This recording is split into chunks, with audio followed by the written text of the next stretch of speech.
Oh, ada satu paplak nih untuk sagau BBT ya. Ini dia beli sendirilah. Tapi kalau tengok di dalam ni mangam lah NJK sama kepala pemulihan kepala dia 7C-9 ni mangam.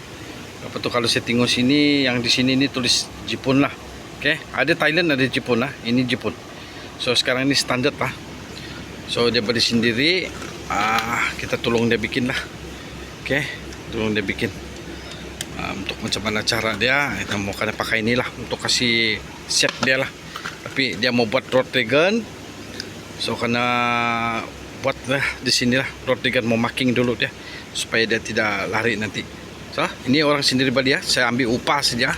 Upah tu kalau mau buat rod dragon sebetulnya 60 lah. Okey, kalau bilang rod rendah 50. Okey, alright tempenai. Untuk saga bibit ya, dia mau jimat minyak sama apa nih larian padu lah. Tapi kalau jimat minyak ni memang kompom lah, boleh lah. Tapi kalau ada satu orang yang komen nanti baca sampai tengok sampai habis saya cakap tu, kalau kau cakap mau jimat, mau simpan di rumah saja mau jimat, itu memang tahap dewa di kepala kau lah. Okey, ada itu asyik.